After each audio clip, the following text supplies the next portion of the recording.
সারা জাতি প্রতীক্ষায় আছে। বহু প্রত্যাশার একটা নির্বাচন হয়েছে।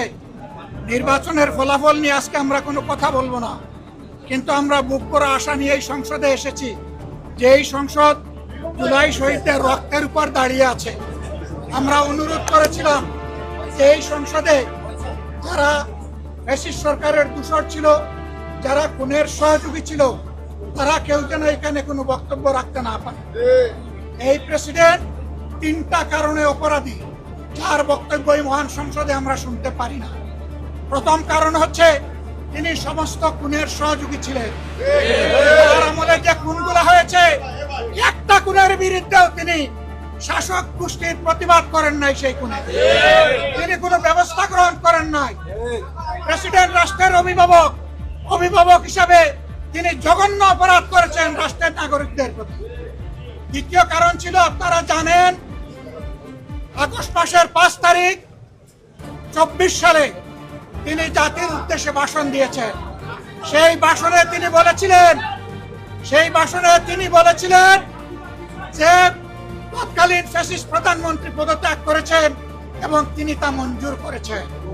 পরবর্তী পর্যায়ে আপনারা দেখেছেন 2টা মিডিয়ার সাথে সাক্ষাৎকার দিতে গিয়ে তিনি তা অস্বীকার করেছেন। নতুন গল্প সামনে নিয়ে এসেছেন। তিনি জাতির সামনে মিথ্যাবাদী হিসাবে সাব্যস্ত হয়েছেন।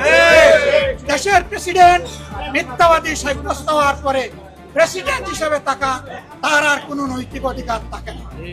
3 নম্বর অপরাধ তিনি করেছেন, তিনি নিজের হাতে অর্ডিন্যান্স সাইন করেছেন। এই জুলাই অভ্যুত্থানের পরে ফেব্রুয়ারির 12 তারিখ নির্বাচন হবে। নির্বাচনের পরে যারা নির্বাচিত হবেন তারা 2টা ক্যাপাসিটিতে নির্বাচিত হবেন। তারা সংস্কার পরিষদের সদস্য হিসাবে নির্বাচিত হবেন এবং তারা একই সাথে সংসদ সদস্য হিসাবে নির্বাচিত। একই দিনে উভয় শপথ একই ব্যক্তি পড়াবেন।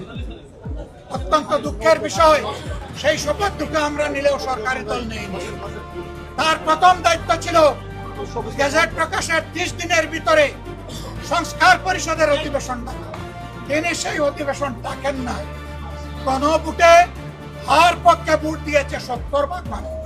তিনি 70% জনগণকে, দেশবাসীকে অপমান করেছেন। এখানেও তিনি অপরাধ করেছেন।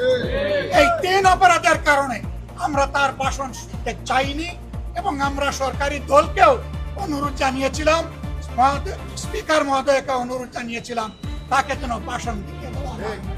তারা আমাদের কথা কার্য করেন নাই। আমরা সংক্ষুব্ধ হয়ে সংসদ থেকে বের হয়ে এসেছি। আমরা আগামীতে এই সংসদে কোনো